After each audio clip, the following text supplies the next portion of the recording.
Being watched without knowing it, it's a fear that chills us to the core. The idea that someone, somewhere is observing your every move, invading your privacy, and shattering your sense of safety. For some, this isn't just a nightmare, it's real. Here are 3 true stories of people who were watched and didn't know it, until it was almost too late. It started with small things. Food disappearing, lights left on, keys slightly moved. Insignificant details that, on their own, could be easily dismissed as simple forgetfulness or the quirks of living alone. But these small anomalies began to accumulate, creating a sense of unease, a nagging feeling that something was amiss. She lived alone with her cat in a small apartment, a sanctuary, a place to unwind and feel safe after a long day. The quiet companionship of her cat was a comfort, a silent reassurance in the solitude of her apartment. She cherished the peace and privacy of her space, unaware that it was being violated. She told herself it was stress or forgetfulness, the pressures of daily life playing tricks on her mind. But deep down, something felt wrong. A persistent intuition, a gut feeling that couldn't be ignored. The rational explanation seemed increasingly inadequate, failing to quell the growing sense of dread. One day, the orange juice in her fridge was gone, unopened, untouched. A seemingly minor detail, but one that shattered the illusion of normalcy. It was a blatant violation, an undeniable sign that something was terribly wrong. The sense of unease escalated into full-blown fear. She lived alone, no explanation, no roommates, no family members with access to her apartment. The disappearance of the orange juice was a complete mystery, a chilling puzzle with no logical solution. The isolation of her living situation amplified the fear, making her feel vulnerable and exposed. At night, she started locking her bedroom door, a simple act of self-defense, a desperate attempt to regain some control over her environment. The lock became a symbolic barrier, a fragile shield against the unknown threat that lurked just beyond her door. Sleep became a nightly battle against fear and paranoia. Then, one night, she heard footsteps above her ceiling. Soft and slow, deliberate, measured steps that sent shivers down her spine. The sound was unmistakable, a clear indication that someone was moving around in the space above her, a space that should have been empty and silent. The police searched her attic and found blankets, fast food wrappers, and a knife. Evidence of a squatter, someone who had been living in the shadows, using her attic as a secret hideaway. The discovery confirmed her worst fears, transforming her sense of unease into a terrifying reality. Someone had been living there, watching her every move, observing her daily routines, invading her privacy, and turning her home into a stage for their twisted game. The realization was devastating, a profound violation that left her feeling exposed and vulnerable. The intruder was never caught. She moved out quickly, unable to bear the thought of staying in the apartment any longer.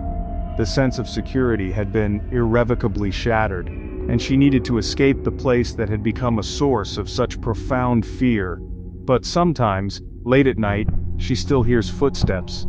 The trauma of the experience lingered, leaving her with a persistent sense of anxiety and a heightened awareness of her surroundings. The fear of being watched never truly disappeared, casting a long shadow over her life. Aria was a college senior living off campus, juggling the demands of her studies with the challenges of independent living. She was focused on her future, eager to graduate and start her career, unaware that her life was about to take a dark and unsettling turn. Her building was anonymous, neighbors she never knew, a transient population of students and young professionals, each living their own lives disconnected from one another. This anonymity, which had once seemed like a perk of city living, would soon become a source of vulnerability. Then she started getting strange texts from an unknown number. "That green hoodie looks nice on you," and "You left your window open again."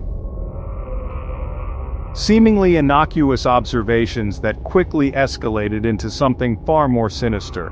The messages were a clear indication that someone was watching her, paying close attention to her daily habits and movements. She blocked the number, but the messages kept coming, each one more unsettling than the last. The stalker was relentless, finding new ways to contact her, to remind her that she was being watched.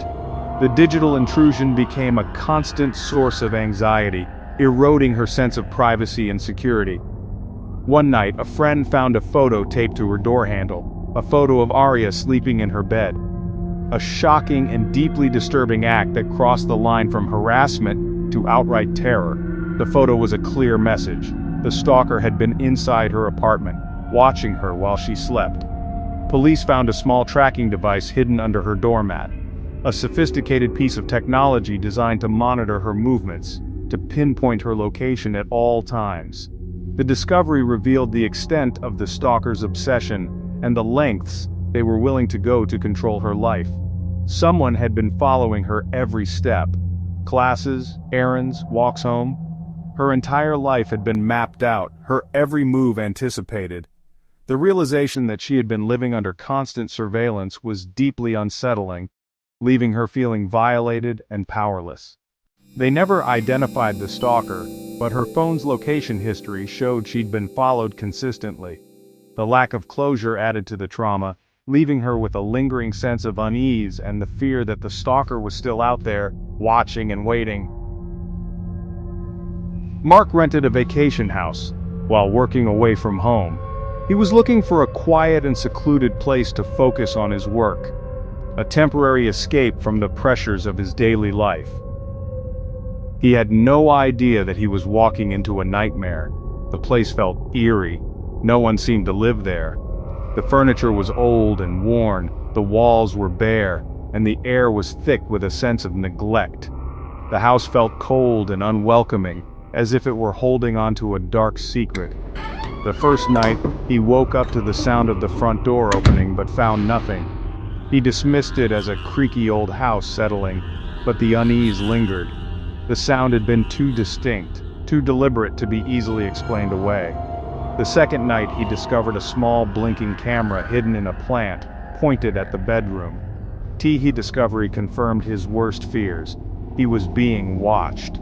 The camera was a blatant invasion of his privacy, a chilling reminder that he was not alone in the house.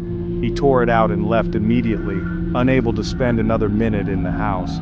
The sense of violation was overwhelming, and he knew he had to escape the place that had become a trap. Police later found 2 previous renters had vanished after staying there. The vacation house was not just eerie, it was dangerous. The disappearances hinted at something far more sinister than a simple peeping Tom. The host disappeared without a trace, adding another layer of mystery to the already unsettling situation. The host's disappearance suggested a deliberate attempt to cover up the truth, to erase any connection to the missing renters. Hidden doors and secret passages in the house allowed someone to watch and enter undetected. The house was a labyrinth of secrets, designed to facilitate surveillance and concealment. The hidden passages provided a means for someone to move around the house unseen, to observe the renters without their knowledge. We fear the dark, we fear ghosts, monsters, shadows, but sometimes the scariest thing is the one watching us. Right now. Without us knowing.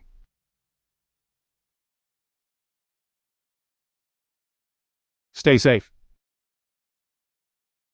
And check your attic.